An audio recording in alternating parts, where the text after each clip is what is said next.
आज हम बात करने वाले हैं संविधान का सातवां संविधान संशोधन 1956, जिसके तहत आज का वर्तमान भारत जो 28 राज्य और 8 केंद्र शासित प्रदेश से निर्मित भारत जो आपको दिख रहा है, एक अखंड भारत जो दिख रहा है, उसकी नींव कैसे बढ़ी और ये प्रक्रिया कैसे आगे बढ़ी, इसके बारे में आज चर्चा करने वाले हैं। तो दोस्तों, अंत तक वीडियो को पूरा देखें।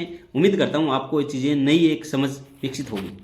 ओके, उस सबसे पहले बात करते हैं दोस्तों, जब देश आज़ाद हुआ था उससे भी पहले बात चलते हैं 1920 का कांग्रेस का नागपुर अधिवेशन।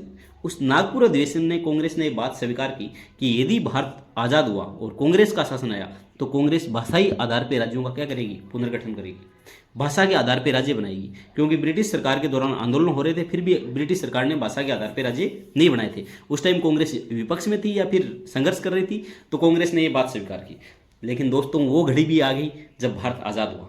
आज़ाद होते ही वो बात जो ब्रिटिश सरकार कर रही थी, भाषा के आधार पर राज्यों का गठन नहीं कर रही थी, कांग्रेस सरकार ने भी वही यार प्रशासनिक सुगमता या फिर राष्ट्रीय एकता के लिए जरूरी है, भाषा के आधार पे अगर राज्यों का गठन कर दोगे तो देश में तो हजारों भाषा बोली जाती है, तो ऐसी स्थिति में देश के टुकड़े हो जाएगी। तो कांग्रेस ने भी सूझबूझ से काम लिया। सबसे पहले दोस्तों, अब देश आज़ाद हुआ, ये आज़ादी से पहले भी मांग चली आ रही थी भाषा के आधार पर राज्यों का गठन करने की। देश आज़ाद हुआ उस टाइम सबसे पहले कांग्रेस पार्टी ने धर आयोग, एस के धर की अध्यक्षता में एक भाषाई आयोग का गठन किया। एस के धर आयोग ने अपनी रिपोर्ट में क्लियरली मना कर दिया कि भाषा के आधार पर राज्यों का गठन नहीं होना चाहिए, इससे देश की एकता अखंडता खतरे में पड़ जाएगी। आंदोलन तेज हुआ। कांग्रेस पार्टी ने एक समिति और गठन की, जेवीपी समिति। एस के धर आयोग 1947 में, 1948 में अगली साल क्या जेवीपी समिति, जवाहरलाल नेहरू, वल्लभ भाई पटेल और पटाभी सीतारामैया, ये 3 लोगों की एक समिति कांग्रेस पार्टी ने गठित कर दी। इस समिति ने भी चीज़ों पे विचार विमर्श किया और देखा कि भाषा के आधार पर राज्यों का पुनर्गठन नहीं होना चाहिए। इस समिति ने भी मना कर दिया। अब लोगों का सब्र टूट चुका था, लोग आंदोलन करने लगे। और दोस्तों, आप सभी को पता होगा, आंध्र प्रदेश उस टाइम मद्रास नाम से जाना, आंध्र प्रदेश तेलंगाना का पूरा क्षेत्र था, वो मद्रास नाम से जाना था। यहाँ पर आंध्र प्रदेश के क्षेत्र में पोटी श्री रामुलु एक कांग्रेस नेता थे, उनके नेतृत्व में एक आंदोलन होने लगा था। और आंदोलन किस लिए कि हमें मद्रास से अलग तेलुगु भाषी एक राज्य चाहिए। वो तेलुगु भाषी आगे चलकर फिर तेलुगु भाषी तेलंगाना बन गया, वो एक अलग बात है, ठीक है, एक राज्य चाहिए। और पोटी श्री रामुलु जो कि कांग्रेस के नेता थे, उसके नेतृत्व में लोगों ने आंदोलन किया। और पोटी श्री रामुलु जी 56 दिन की भूख हड़ताल पर बैठ गए, अनिश्चितकालीन भूख हड़ताल पे थे। और 56 दिनों की भूख हड़ताल के बाद उनकी क्या हुई, डेथ हो गई।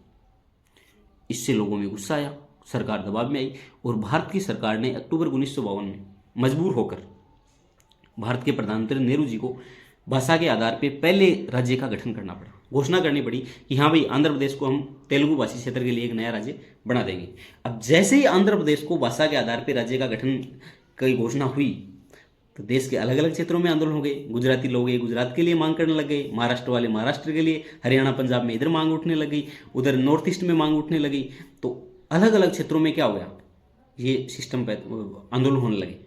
अब क्या करे सरकार, तो भारत की सरकार ने 1953 में इलाहाबाद उच्च न्यायालय के जस्टिस रह चुके हैं फजल अली साहब, फजल अली, हरदेनाथ कुजरू और के.एम. पणिकर, इन 3 सदस्यों का, जो फजल अली साहब थे, उनके नेतृत्व में, उनकी अध्यक्षता में एक आयोग गठित किया। उस आयोग का नाम था राज्य पुनर्गठन आयोग। फजल अली की अध्यक्षता में हरदेनाथ कुंजरू और के.एम. पणिकर 2 अन्य सदस्य थे। 1953 में गठित किया। अब इस आयोग को एक बात कही गई कि आप ये पूरी आपको स्टडी करनी है, पूरे क्षेत्रवार स्टडी करनी है कि भाषा के आधार पर राज्यों का गठन हो सकता है या नहीं हो सकता। लेकिन एक बात आपको ध्यान रखनी चाहिए, प्रशासन की सुगमता, राष्ट्रीय एकता और लोकतांत्रिक आवाज़ को महत्व मिले, ये सारी चीज़ें इनको ध्यान में रखनी थी। और इसके आधार पे इन्होंने क्या दी, अपनी रिपोर्ट दी। 1955 में जो राज्य पुनर्गठन आयोग था, फजल अली आयोग था, इसने अपनी रिपोर्ट दी। और उस रिपोर्ट में उन्होंने बोला कि हाँ जी, भारत में भाषा के आधार पर राज्यों का गठन होना चाहिए, लेकिन राज्य के गठन का आधार एकमात्र भाषा नहीं हो सकती। इसमें प्रशासनिक सुगमता, राष्ट्रीय एकता अखंडता, संघवाद को मजबूती देने वाले तत्व है, ये सारी चीज़ें शामिल होगी, तभी जाके एक राज्य को राज्य भाषा के आधार पर ही गठन नहीं, इन सब चीज़ों का दृष्टिकोण को ध्यान में रखते हुए आपको क्या करना है, राज्यों का गठन करना है।